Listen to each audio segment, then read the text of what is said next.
It is championship week here as we go from 448 teams down to 14. That's right, 14 remaining, 2 in each division.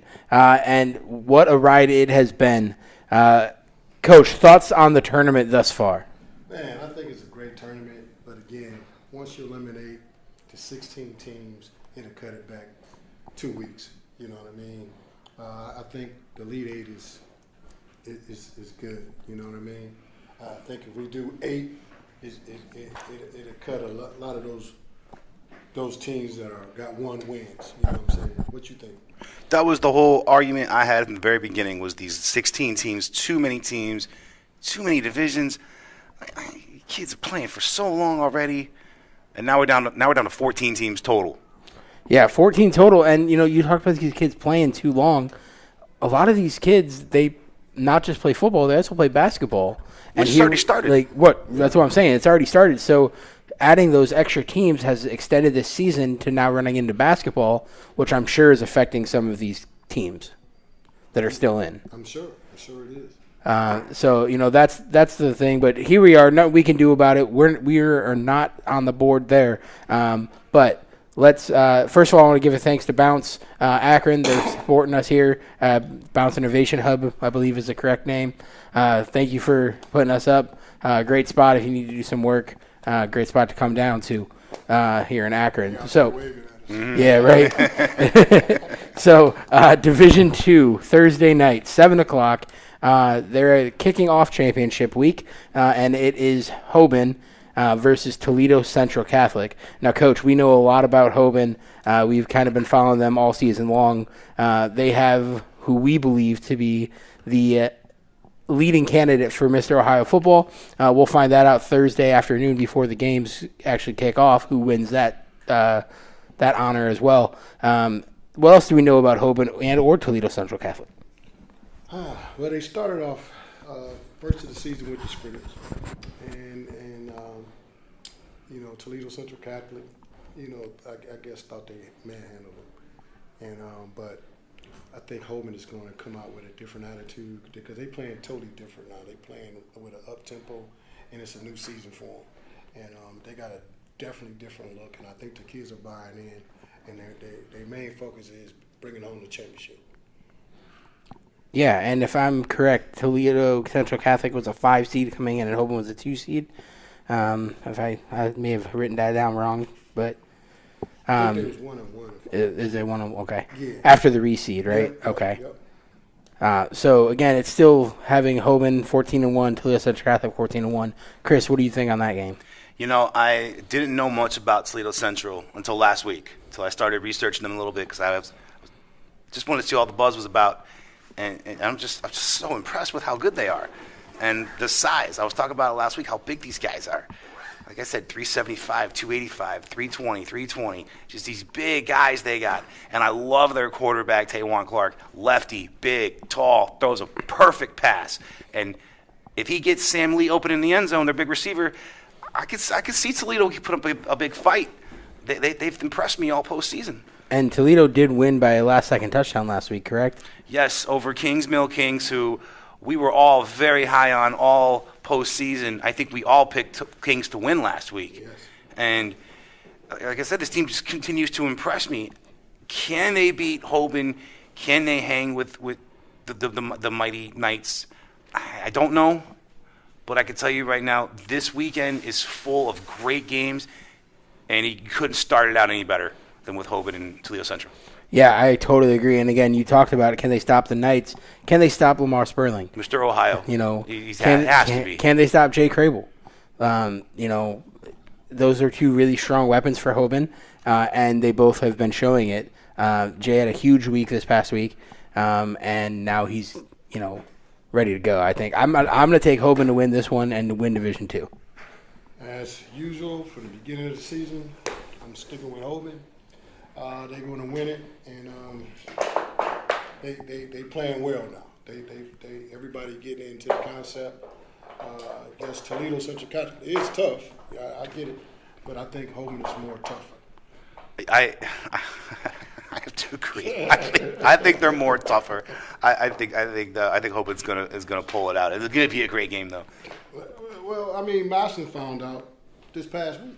You know, Massillon was doing a lot of jaw jacking and talking, and then people, you know, giving me flack on it. Oh, yeah. On social media. Man, you don't know what you're talking about. I said, man, I watched the games, you know, and Hope is more physical than Massillon, and they went out there and they proved it. Mm-hmm. They gave it to them. Yeah. They really gave it to them. I mean, they stopped the running game, stopped the passing game. The quarterback threw three interceptions. Yeah. So, you know, again, I'm going with Hogan for the Division II state champions, man. And Lamar bring the championship home, and then he's going to host up the Ohio Mr. Football the same day. That's right. He deserves it. I'm going Hogan as well. Yeah. As good as this game's gonna be, I am going Hogan. All right, so that's our first game. So you go to that game, get a chance to rest that night after being so excited for a full football game. Come back Friday morning, 10:30. Division 5, Ironton at 15-0, taking on South Range at 15-0. So both teams undefeated throughout the season. Chris, you got a chance to see South Range play. They're pretty good. That was in that really cold game that we went to. And Ironton, I picked them at the beginning of this whole podcast, and I'm going to stick with them. Ironton, I got to give them the win. Ironton has looked good this whole postseason. We keep seeing their scores. We keep seeing the teams they're beating, and they're just bull rushing through everybody, nonstop. We saw South Range in person. Cold. It was 12 degrees that night. It was freezing, and they beat up on a really good Perry team who, I thought was going to at least win the region, and South Range just plowed right through them. This is going to be way to start out the next day. Like I said, this is going to be two colossals going at it. It's going to be tough. It's going to be physical. It's going to be bruising. A great way to start the day on Friday morning. Who's your winner? Who you going with? Oh, I don't know. I think I'm gonna go. He's thinking hard about that. I think I'm gonna go Ironton. Okay, I think I'm gonna go Ironton. I've been riding with him from day one. Like Bake has been riding with him from day one, and I'm surprised he went with Ironton, man, because he was a South Range guy. Yeah, I do like South Range. It's going to be a great one. I mean, these are two games so far that could be coin tosses. Here's the thing. We talk about how great this is, but again, you're down to 14 teams, guys. So every game's going to be good, including the next one, Friday at 3 o'clock. Canfield at 13-1, taking on Bloom Carroll at 14-1. Oh man, it doesn't get any easier to predict these games, does it? No, it does not. I guess I can start with talking about Canfield. I saw Canfield this last weekend up at Euclid against Holy Name, and it wasn't even close. No. The minute the ball was kicked off, Canfield was on fire. They were ready to rumble. Number 12, Brock Lowry, quarterback for Canfield. He had 4 touchdowns in the first half, rushing. He was the entire offense for this team. Not the entire offense, but the entire scoring offense. This offense is tough. Yeah. They can run the ball, and they have 4 or 5 guys going both ways the entire game. But at one point, what I noticed about Canfield that I found very interesting was they're up big in the third quarter. It's cold. It's not that cold. It's probably 30 degrees, but still chilly. They come out with 7 offensive linemen. And sometimes they're running with 7 offensive linemen and 2 tight ends, just a quarterback and running back. It's really all they have going on. They load up the box, they load up the line of scrimmage, and they come at you hard. So this is going to be a great game as well. So who's your winner? I'm going Canfield. Coach, what do you got? I'm going with Bloom Carroll. All right. I think Bloom Carroll going to step up this Bloom game. Carroll's good. So I've been riding high kind of on both teams all season. It's been a rough one for me. But I got to give the edge to Canfield. I watched them come out, and I've watched them play. I haven't got a chance to see Bloom Carroll live yet. I will on Friday. But Canfield looks really, really good. So moving on from that game that night, here's an easy game to predict here, Chris. Edson Springfield, Division 1. Yeah, so go ahead. I'll let you take that one. Let me start this one. Okay, and another easy one, Springfield and St. Ed's. What more can we say about either one of these teams? Springfield put off the big win against Moeller last week. Moeller is a team I picked to win the state championship in Division 1. And so Springfield now looks a lot better in my eyes, and looks to have a great matchup against St. Ed's. Now, Coach, you said this is a rematch from last year? Yes, sir. Ed's in Springfield? Yep. Well, And Springfield beat Moeller last year to get to the championship, just like wow. they did this year. Well, you know what? I'm going against my grain. I'm going against my strategy. I'm going with Springfield. Oh, you want me to say mine? Nah, because you know who I'm going with. I mean, I'm going Springfield as well. Oh, we're all going Springfield? That's why I looked at you like, oh, wait. They look tough, You know man. I'm going with Springfield, man. Yeah. I think Ed's is good. Don't get me wrong. Ed's is great, but they've been slacking. They've been barely pulling it off. Yep. And Springfield, Coach Mo Douglas, he's going to have those kids ready to go. And Anthony Brown, you know, this is going to be his last game before he goes off to Kentucky. One of the best wide receivers in this state. And They this can kid use is help receiver. phenomenal, man. And their quarterback threw for over 4,000 something yards this year. So Wow. He's lightning, and I really like Springfield. I like my chances. Yeah, I agree. What time is that game? 7:30 Friday 7:30. night. That's the main event. Yeah. You know? So after that game, again, another all day of football, 3 games, 3 probably very good games. You get to go home, get some rest. You come back Saturday morning for day 3, and you start with Marion Local and Kirtland. Oh, man. That's gonna be fire. That's going to be a great game. That's gonna be fire. Man. Woo! Two Like it- undefeated teams. 2 undefeated teams, two state powerhouses in Division 6, 2 teams that have always been good in this small school division. The only team really left from my home area is Kirtland, so that's not why I'm picking them. I'm picking them because I think it's going to be a really good game, but I think Kirtland's got the edge. I'm going with Kirtland as well. I'm going Kirtland as well. They're 2-time defending champs right now. Yeah. Going for the three-peat. They're fourth and 4th in 5 years. Something like yeah, that. it's that's crazy. awesome, man. So yeah, I'm going Kirtland. Best of luck to Marion Local. I have nothing against them, but I think Kirtland's going to pull this one out. Mm-hmm. Then you have Division 7, New Bremen, the Cinderella of these teams. I would say would be New Bremen coming in. They were a 7th seed, and here they are in the final. Okay, but they're going to get JFK. Yeah. Out of Warren, and I think JFK is going to take care of business. This game may go to a running clock. Oh, running clock. Wow. Running clock. You know, you were talking about Cinderellas in our first broadcast. You were talking about Cinderella teams making it, and here we are, Division 7. It took all the way down to here to finally get a team that's not 1 or 2 Right. to get to their championship. And so, yeah, I guess you could say this is the Cinderella team. It's the one or 2 seed in there. Mm-hmm. Running clock is a bit excessive. I don't know if I'm going to, but I do know Warren JFK is really good and they're really tough, and I could see them winning big in this game.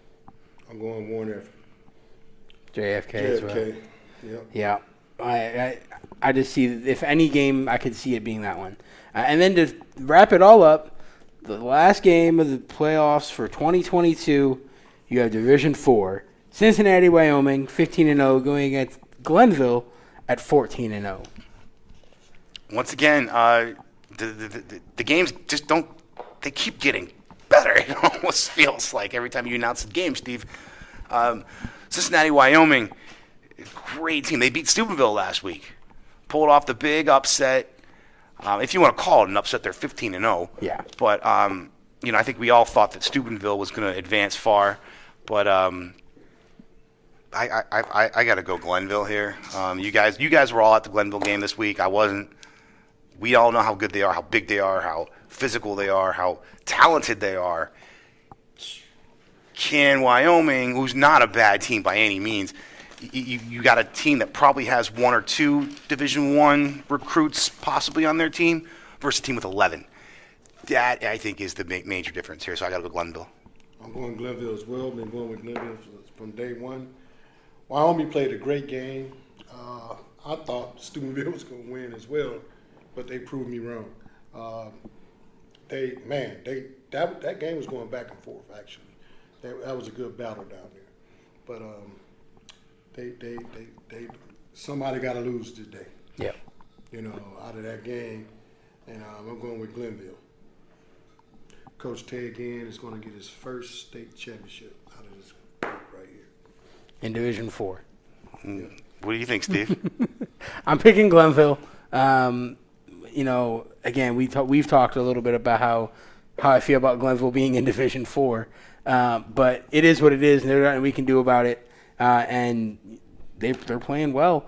We watched them play on Saturday, and I think they're going to take care of Wyoming as well. Yeah. Shout out to Jefferson. Good job, guys. Yeah. Asheville County's party. Good job. I mean, only thing when I walked away from Jefferson the other night when I went to the game, I didn't understand how the head coach was calling the offensive coordinator and defensive coordinator. That kind of threw me off right there. I think he's taking on a little bit too much. I think that, and they're undercoat. They're undermanned on staff and on kids, and so maybe that's why is because he doesn't have that staff that he can really have that coordinator job that he just takes it. It just threw me off. I'm like, man, he calls offense. He calls offense and defense. That's Does a he lot really? to take on for a head coach. And it was only he's only in his second year at Jefferson, by the way. Yeah. His second year as head coach. The kids are great. They discipline. They listen to him. But, they was just outmatched. Yeah. Yeah. I mean, the kids, they gave it their all.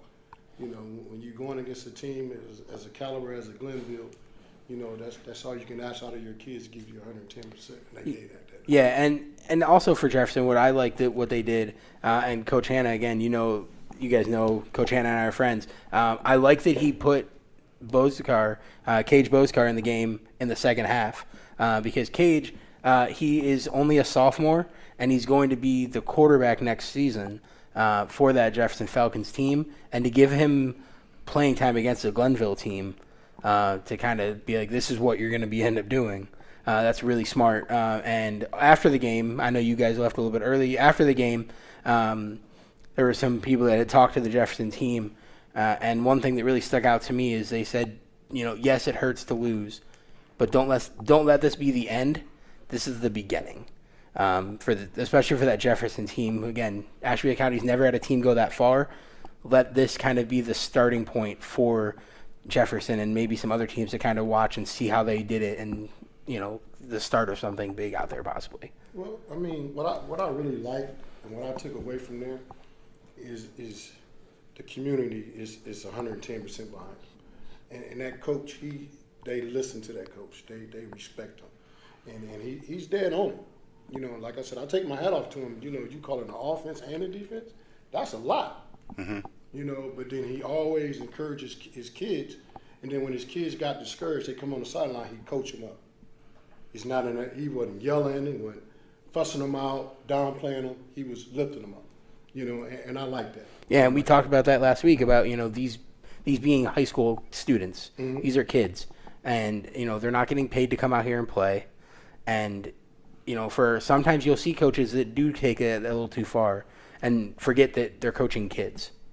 So, noticing that is really big as well. Oh, man, I'm a detail guy. I like to pay attention to the sideline. Listen. All right, so, that's kind of it for high school football. We kind of ran through that. We got lots to cover, though. Chris and I did a lot of homework last night. So going into today, let's still talk football. Let's talk the other football, though. If you haven't seen the Peyton Manning and David Beckham commercials, check them out. They're hilarious. But World Cup, you have 7 teams right now who have advanced to the round of 16. Those teams being France, everyone expected it. Brazil, again, expected Portugal. As I say, this is the last couple. Let me know if any of that, they're like, oh, wait, what, they made it? So Portugal, yeah, okay, great. Netherlands, Senegal, England, and the U.S.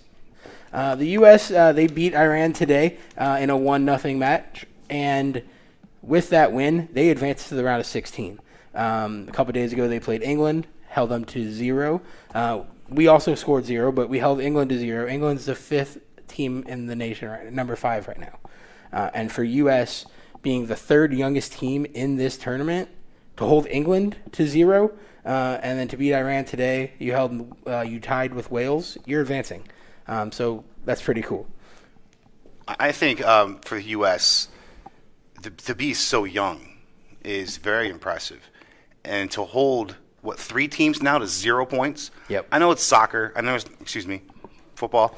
1 point. You gave up they didn't concede a goal, but they had the penalty goal. Okay, so they gave up 1 goal to teams like England, Wales, and amidst all the controversy, Iran. These are 3 countries that this is their biggest sport. This is what their biggest superstars in their country do.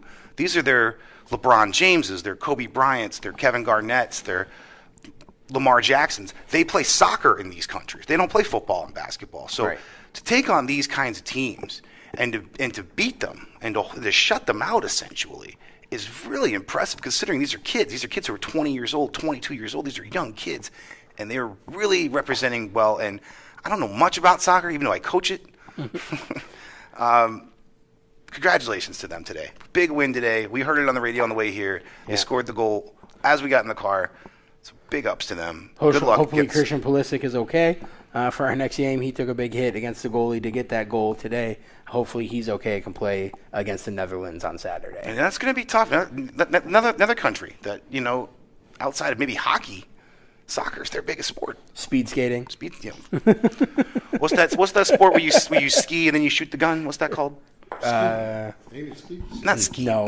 Where you ski and then you with the little shells. Cross country. Cross country. Yeah. Oh, yeah. Biathlon. Biathlon. There we go. Yeah. Whatever it's called. So again, it's kind of awesome. Again, U.S. Advancing here. So awesome. Let's go to. You want to do our Survivor Series wrap up here? Yeah, sure. Why not? All right, let's do that. Before we get into the college football and stuff. So War Games this past Saturday, Team Bianca won with the help of Becky Lynch, who I thought would be the return there. You called that one. So that's awesome. She came back. She's ready to go, and she helped them win. AJ versus Finn Balor. Do you have any notes on this, Coach? No? All right. AJ and Finn Balor. AJ won that. Chris, go ahead. Talk about the best match of the night, because they did exactly what I was hoping they would do, and that is get the Bullet Club and the Judgment Day out of the way early, get those interferences out of the way, get to the match, let these 2 great wrestlers just go at it for a while, and it was a great match. And I think you and I both picked Finn to win that one. Yep. However, AJ won, but still, it was the best match of the night. I could not have been happier. And then right after that was Shotzi and Ronda. Not the greatest match of the night. To probably the worst match of the night. Just what we were talking about last week is that Shotzi's not quite there, and Ronda never will be there. Ronda doesn't transition to the sport very well, so Shotzi was not the best person for her to work. Now Ronda's worked with Becky, and she's worked with Bayley, and she's worked with Bianca, and all these champions who have proven themselves time and time again. Shotzi's still new. So for her first title shot to be against someone as untechnical as Ronda, I thought was a bad idea. So we'll see where it goes from here. We'll see who Ronda wrestles next, if it's someone who can actually carry a match for her, or if she's going to drop the title and go back to MMA. I don't know. We'll see. All right. So you told Chris very strongly about that match. Lashley versus Rollins versus Austin Theory. Triple threat for the United States belt. And Theory wins that one. But it was kind of a weird ending, I thought, having Lashley spear Rollins and. Well, it's a triple threat, and that's the thing about triple threats is that's going to happen. Yeah. It's a way that someone can win and not be without someone really losing. Right. Yeah, these 2 guys beat each other up so much, this one guy just kind of snails in and makes the pin and gets the belt. And in this case, he got the belt, Austin Theory. Yeah. I do like his character change. He's no longer the kid. Unless you call him that. Unless you call him that, Seth.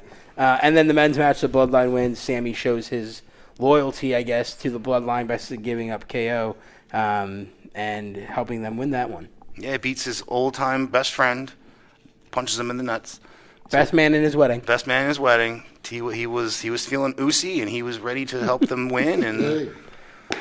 And then, Chris, you have an update on Coach's comment last week about Lil Bow Wow? Oh, yeah, Lil Bow Wow. Yeah, I used to love Lil Bow Wow when I was a kid. I'm surprised to hear he was still rapping. So it was not Bianca Belair. It was actually Jade Cargill and her, what are they called, the baddies? Baddies. They all met up for at Bow Wow's premiere for his tour, and it led to him telling her how good she looks, especially when she's mad. That didn't go over too well. He was more worried about his reservation, though. His reservation. He had dinner reservations with her that night. I don't know. This is where professional wrestling becomes blurred sometimes, especially with celebrities. I don't know how real this is, but it was really entertaining to watch last night. And Jade Cargill, I love her. She's great. She's undefeated, by the way, still. Yeah, still. All right, so we have to talk about something we don't really want to talk about. Time to go. Yeah, right. We'll talk about it. Rivalry week finals in college football. Congratulations, Darren. Please quit calling me and talking about the game. It's over. Yes, you won. What is it, the third time since we've been alive? Great. Good job. But sorry, go ahead, Chris. Well, it was just a bad game overall. The defense looked terrible. We've been saying all season how this defense just needs to. They're aggressive and they get burned. We just got our coach. Yeah. I mean, flat out, we got our coach. Ryan Day can do another year of this because he's out of there. Then you bring in a defensive specialist for this type of game, and then you pooped on us. You in man-to-man. We stopped the run, but then we gave up the big plays. That's what happened. We gave up the big plays. So you think Ryan Day's done? Or does he get one Be more? out of there. He might be out. I wouldn't go that far. I mean, bro, we was on out of 25 years, they got probably 3 victories, and they had like they won the Super Bowl. Yeah. And we still got a chance of being a national. That's what I'm saying. We still have a chance. We Still do. got a chance. It's all going to come down to how USC plays Friday night. USC lose, TCU TCU loses. Then you figure Georgia still got to play in the LSU. SEC, so we got a chance in there. I saw something the other day that said OSU had a better percentage to make the playoffs than TCU did. Yeah. Yeah. And that's a fact. And if we get in, we're going to win. I think TCU's going to win. I think they're going to beat Kansas State. So do you think there's a chance Ohio State Michigan play again this season? And if that happens, you know what it's going to be. I'm going to go out there and coach. I'm coming out of retirement. You coming out? Coming out of retirement. Kudos to them. Kudos to that team up north. Again, and y'all know I took big flack. My phone blew up. My social media was on fire. I told you, but again, bro, since 2021, or 2001. 2001, do the math. Yep. Do the math, man. Yeah. But guess what we got? We got a national championship. Until you get a national championship, 2 of them. 2. you can't talk to me. 2 national championships to your 0. They split one. They split one. Oh man, man. It was technically that. Come on, man. Then you get guys. I'm real. I've got friends that are, that play for them and stuff like that. We joke, we laugh, we talk trash, and then one of my guys, I ain't gonna say his name. Then I said, "Have you ever beat him? You 0-4 against him?" He got quiet. Then he got mad. I don't get mad for what? You 0-4 against him. But you celebrating for somebody else's, which is your school. I get it. But you 0-4 against him. Yeah. Charles Woodson got a right to brag. Yeah. Desmond Howard got a right to brag. Yeah. But if you ain't got a right to brag, if you ain't never beat them, sit down somewhere. Then you got the guys that call themselves to you. They mad. They still mad from when we beat them. Yeah. Oh yeah, I still hear about that. How that was pass interference. Yeah, it wasn't pass interference. No, Like, give no me a pass break. interference. Yes, it was. We beat them fair and square. Yeah, man. So Cornell, I'm gonna say your name. Take that, since you was rooting for that team, and you got. I'm gonna say it. I just think that the defense. I keep going back to this. The defense played bad for 3 games straight. Northwestern, Maryland, and now Michigan. Now they get a month off, regardless if they go to the playoffs or not. They get a month off before they go possibly to the Rose Bowl, possibly to the Fiesta Bowl, wherever they might go, or possibly the playoffs. They get a month off. They need to get this defense together. They need to figure out this run defense. They need to figure out how to stop giving up the big plays. And if they go to, say, the Fiesta Bowl, they're going to have to do without C.J. Stroud. Is this the time now we pick the successor here or do we just go with the first backup? Like I don't know who his backup is. Is he a senior? Is he a freshman? I don't know. But that is a big decision for Ryan Day. If he has to make that decision going into this game, it's kind of like what we saw in the NFL this week. We saw quarterbacks get benched, quarterbacks get hurt, and now we have the backups coming in. Mike White. Jordan Love. Is his name Jordan Love? Yeah, he had to come in for Aaron Rodgers. Is it time to finally start to see what's life going to be like after Aaron Rodgers? Yeah. Well, you talking about the backups, like C.J. Hicks, he's up and coming. He got hurt in the game, first play of the game, which, man, sucks. I mean, the kid is great. He's top notch. And my thing is, our defensive ends got more interceptions than our defensive backs. Yep. That's terrible. Sucks. That sucks. I mean, like I tell people, you could be a 4 or 5 star. It don't make no difference. Because once you playing amongst other players, those stars don't mean anything. They go out the door. You know? I mean, that's like when I say when people question when a kid go pick a school, why they going to that school? I mean, these kids got to deal with portal, and they also got to deal with JUCOs, you know, and that's pretty tough for a kid. So, but if you get an offer, jump on it. Right. You just want to go to school. Student body, that's a big question, you know. I mean, it's just that simple, man. What's your take, man? No, you're right. I know. Well, let's move on to some other. Tulane beating Cincinnati. They're going to host their championship game. Tulane is against Central Florida, I want to say. Okay. NC State beat UNC. Hold on, go back. What y'all think about the coaching change? I'm happy for him. It sucks for Ohio State and Wisconsin. But I mean, yeah. good for him. I have that coming. Oh, you had it coming. I'm sorry, I'm ahead of your schedule, man. but go ahead. I got you. Go All right. This ties in. I'm very happy for him. Yeah, Luke Fickell going to Wisconsin. Great for him. It's a big school, and Luke Fickell, used to help coach. He was a year at Ohio State as head coach. Interim stand-in there, and he's taken that Cincinnati program a long way from where he took it over, and now he's going to Wisconsin. That's huge. But what you think from a player's perspective? Yeah, that's the problem. It's like you smacked me in the face, coach. I come here for you. I would. But you have the transfer portal, and you have the transfer portal, and you don't go to a school like Cincinnati thinking to yourself your coach is going to be here long term. If he's going to have a year like he did last year. Cincinnati is the kind of school that if a coach has a season like that, you expect him to go to a school like Wisconsin. But this is one of his worst seasons ever as a coach at Cincinnati. I mean, they lost 3 games. I don't know. This is one of his worst seasons. One of his worst seasons at Cincinnati, definitely. But I mean, you get a coaching promotion. I think he definitely deserves it. But what you think about? Okay, since we talking about Cincinnati, what you think about Coach Kerry Coombs getting an intern? You think he should be the head coach? I see how he does, and I say it depends on how he does in the championship game and the bowl game. I could see Kerry Combs not getting in. Is that your Michigan friend? Yeah. He's watching live, getting mad.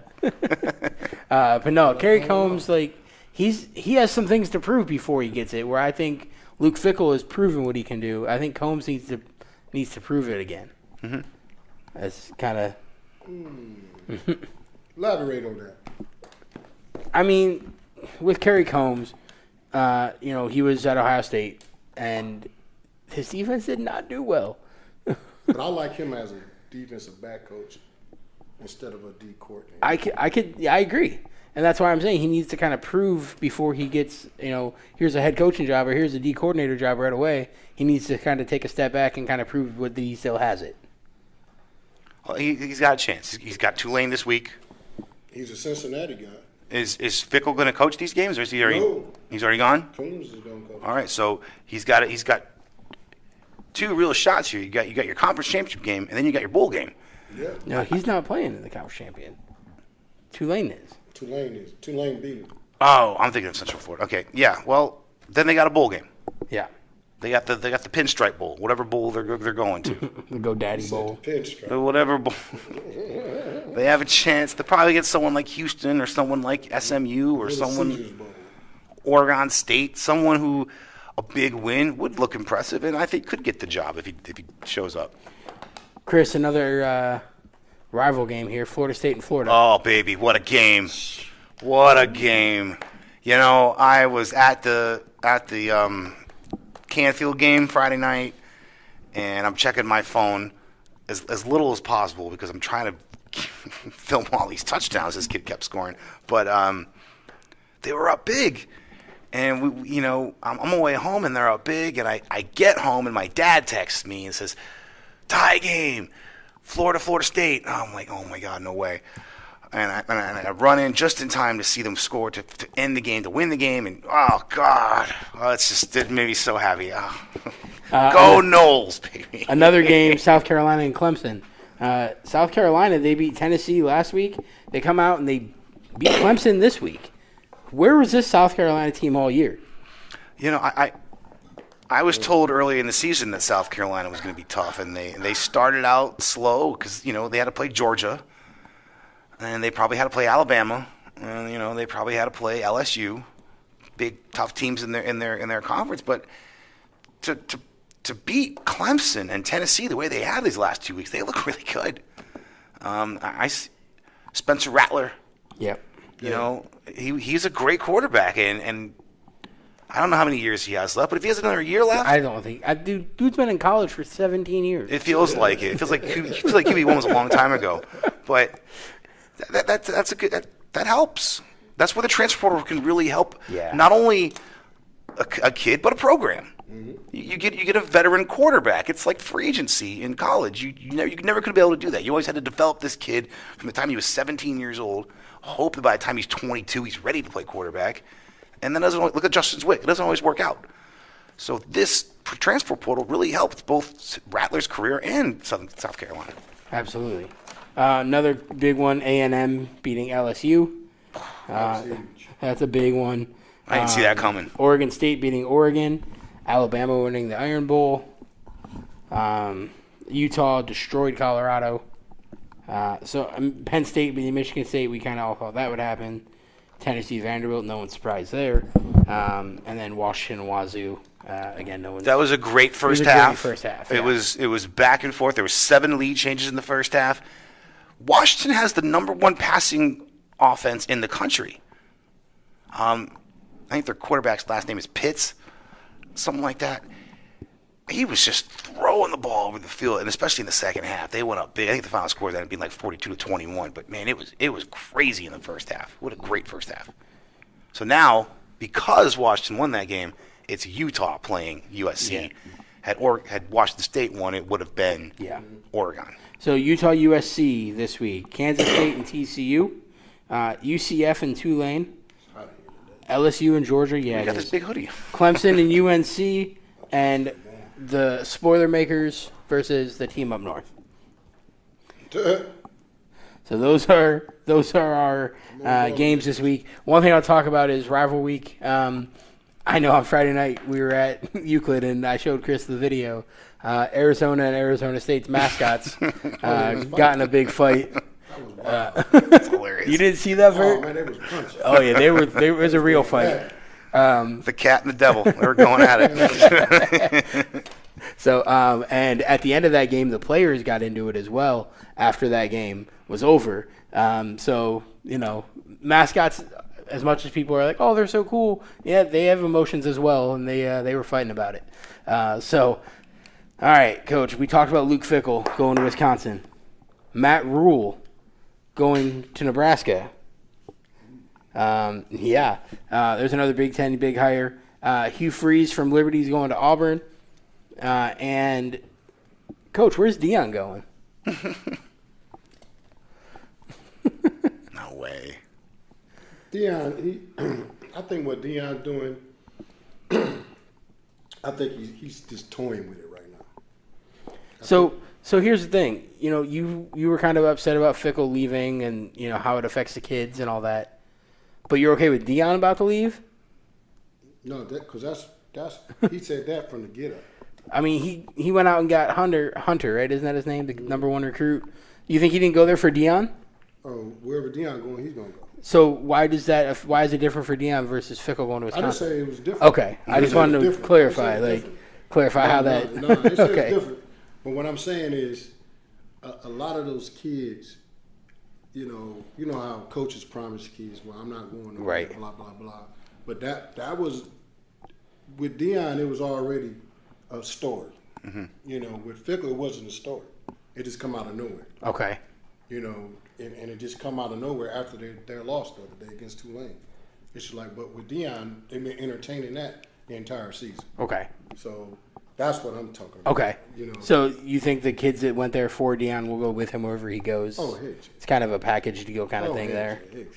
Well, that's great, but it's bad for the school. They're Yeah, about to lose their exactly. coach and all their all these players, recruits. right. They built all this up. Was supposed to be this big change towards these small schools.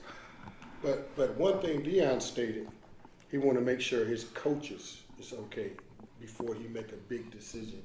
So, in other words, I'm going to leave, but the same coach is going to be still here. I'm just the head coach. You know, he got offensive coordinator, defensive coordinator, who got full range of calling plays and doing what they think. So, which it could be a better transition, if that makes sense. No, that makes perfect sense. That makes perfect sense. I think even if Deion leaves and he takes Hunter with him, Jackson's still going to be one of the best schools in that conference. Oh yeah. They were a really strong team. Before that, they were probably the best team in the Southwestern Conference. I think they're in. Mm-hmm. That conference is a lot like the Big Ten. You have like 3 or 4 great programs, and then you got about 6 or 7 terrible ones. And they may all be historic, Southern, Grambling, all those historic programs, but they have not been what they have been lately. Jackson's been running away with that conference lately, before Deion got there. Now, I think he'd be great at Colorado. Colorado needs a shot in the arm, something. They haven't had anything good since Cordell Stewart. Coach said no. I mean, Rashawn Salam. It's been that long since Colorado's been good. So, Rashawn Salam, oh my God. Woo. Cordell Stewart. You going way back, buddy. That's when they was swinging it. Yeah, they beat Michigan. Yeah. Man, but yeah, I mean, the carousel will continue. It's a lot of coaching changes, and but Deion to Colorado, no, that's not a good fit. No, where do you It's think? not Hollywood. Where do you think's a good fit for him? Florida State. He got to be somewhere in the where He's an alumni. he got to be somewhere where it's lights, camera, action. Deion can't Prime be time. in no wilderness. He's not a wilderness guy. You know, he's a more LA. You know, USC. UCLA. Not Denver? No, not Denver. No. That's too much mountains for him. I mean, he got to be in the limelight, man. That's prime time, baby. Fair enough. Talk about, we said we had a rough week, but who really had a rough week was Tom Brady. Not only did him and Gisele's divorce become official, but then he comes into Cleveland and loses. He had a record of 218 games in a row where they were up by 7 or more going into the fourth quarter that they won. 218. And he lost it to the Browns. Well, the Browns were ready to go. They were on fire. Defense looks good. Jacoby Brissett, I mean, he did what he's been doing all season, and that's just play consistently well. The defense wasn't there to choke this time. Yeah, the kicker missed the field goal again, but it didn't come back to haunt him this time. Yeah, he was lucky. Cooper had a great game. Njoku had a great game. Myles Garrett had a great game. I think I just think with Brady, time catches up to you. You're 45. You're going through divorce. He has so many other things on his mind right now and on his plate, and the rest of the Buccaneers too. I mean, when this team got assembled a couple of years ago, it was like the Expendables. You had all these great superstars who had been playing together forever. Playing in the league forever. Let's put them all on a team together. Let's get Fournette. Let's get Ndamukong Suh. Let's get Gronkowski. Yeah. Well, they're all gone now, and Fournette didn't play. That helped big time. Mike Evans doesn't look like the receiver he was a few years ago. Gronkowski's not there. So the Buccaneers have been a little up and down all season, kind of like the Browns. I think the Browns should be better than 4-7, but they're not. So we'll see what happens now that Deshaun's back. I think it's now we're really going to see this offense what it's supposed to be. Yeah, so Deshaun's back. We'll talk about that in a minute. But let's talk about the fact that now since Brissett, Jacoby Brissett's had a great season. He's shown that he can be a starter in the league. What do you do with him now? I'd like to see him resign him as a backup, but unfortunately that's probably not going to happen. There are so many teams out there that need a quarterback. I mean, look at the Carolina Panthers. Look at the Carolina Panthers. They need a quarterback, and no, they don't. They got one. They got two of them. The Raiders might need a quarterback. I don't know how long Derek Carr is going to be there. Raiders need a coach. Raiders need everything. Hey, they won. Denver might need a quarterback. Yeah. It's not really working that well with Westbrook Russ over is there. Not happy. Wilson. Excuse me. Russ Wilson, not Russ Westbrook. The Niners might need a quarterback. We don't know. I mean, he's going to be a rookie. He'll be back. I don't think Jimmy G's going to come back. So, I mean, there's a lot. It happened. It worked out for Jimmy G, though. It has. Lucky for him. Man. But speaking of NFL quarterbacks really quick, because we're on it, Chris, we talked about it last night. The Jets have a poll out who you think their starting quarterback is going to be next year. There are 4 top quarterbacks. Chris, you want to read those off for us? Yeah, I don't have the percentages. You're good. But these are the 4 quarterbacks who could possibly be the Jets quarterback next year. Obviously, is Zach Wilson. Now, he's benched. He had like 14%. He had the lowest percent, if I remember. He's young. It's only his second year. I mean, you traded up to get the guy. I mean, he needs to develop. He's young, yeah. Then we have Derek Carr, Jimmy G, who had 41-point-something%. Yeah, Lamar Jackson coming in at like 19%. Do we really think? Now, I didn't read what he posted yesterday after the game on Sunday. But I guess he posted some kind of tweet that was really derogatory and profanity related, I should say, to the point where Coach Harbaugh, the other one, was really upset about it and is talking about suspension and talking about possibly fines and for what he said. I don't know what he said. Totally unlike Lamar. Lamar doesn't really talk a whole lot, so. Is this contract situation building up so much that Lamar is taking out his frustrations on everybody in the franchise, which is not something that we ever expect from the Ravens. They're always so perfectly run. We always talk about how great their coaching and their front office and their defense and their coordinators all are. Is there some deterioration here in the Ravens franchise? I hope so. And then, to touch on it really quick to go along with what kind of we're doing, free agency. Lamar's going to be a free agent if he doesn't get his contract signed. Coach, I don't know if you've looked at the running back free agency class coming into next season.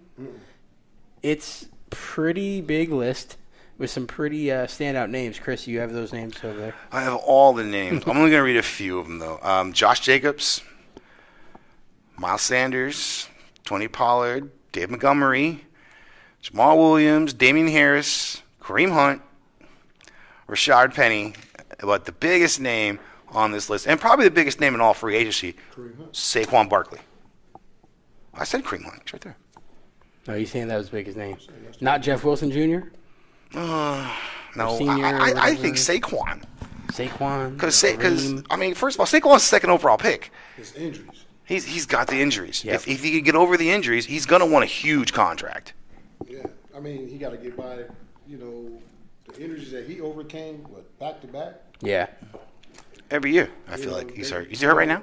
Agencies look at that. Yeah. When you transfer to a team. But that's a lot. That's a lot of big name running backs that are free this year. I can see Saquon going to a team like the Ravens. It's crazy seeing that many names come out. They signed Willis McGahee, similar situation. He was always hurt in Buffalo. He was always hurt in college. He goes to the Ravens, finishes out his career, has a great career. So that's someone I could see Baltimore going after. All right, so let's talk about the Browns' remaining schedule really quick. They play Houston this week in Deshaun's comeback. Then they play at Cincinnati. Then they're home for 2, Baltimore and New Orleans on Christmas Day. That's our last home game of the season. I'll be there. And we will be there. And then they go on the road to the Commanders and to Pittsburgh. So 6 games left. What do you guys see kind of the results of those 6 games being with Deshaun coming back? I can see him losing 3. Going 3-3. 3-3. I could 3-3 sounds about right. I could see possibly even 4-2. Houston, we know, is not good at all. Nope. Pittsburgh somehow pulled it off last night. New Orleans isn't very good. The Commanders are pretty Washington is on the up a little bit, but like I was saying last night, you can only win so many games as a team like Washington. They're kind of like the Browns. Yeah. I mean, the chances of them going 4-2 are about as good as the Browns, but I give the edge to the Browns in that game. And then if they can just pull one off against either Baltimore or Cincinnati again. Yeah, I could see him going 4-2. I think that's a reasonable. I'd like to see him win 3 in our division. That'd be great. We have a chance for it, and they could beat Pittsburgh. I mean, they could beat nice to Pittsburgh. sweep Pittsburgh and Cincinnati. They could beat Cincinnati. They could beat Baltimore. I mean, Baltimore hasn't been playing great, and I mean, it's any given Sunday, really. So that's kind of cool. Also, there's been some big signings in baseball. The Guardians, they went after Jose Abreu. They went after Jose Abreu, which means they're willing to finally spend some money, it looks like. And Abreu chose to go to the Astros instead. Whatever. But it's a good sign seeing that the Guardians front office is letting them spend a little bit of, at least try to spend a little bit of money here. So speaking of the front office. Well, I mean, we really haven't had a chance to talk much about baseball since we started this. We've had to do so much time on high school football, but front office, I saw this whole thing about Jose Abreu, and it made me so mad. Like, what makes him want to go to the Astros so much for $20 million a year? Yeah. I mean, that the Guardians at least offered that kind of money. Yep. I mean, $20 million for one of the best hitters in baseball is nothing anymore. However, Chris Antonetti, Executive of the Year. Terry Francona, Coach of the Year. Shane Bieber, Gold Glove. Quan, Gold Glove. Miles Straw, Gold Glove. I almost said Miles Garrett. Nah. Miles Straw, Gold Glove. So, what this team has just played so well. They're so young and it's such a good core. Man, Jose Abreu would have been nice.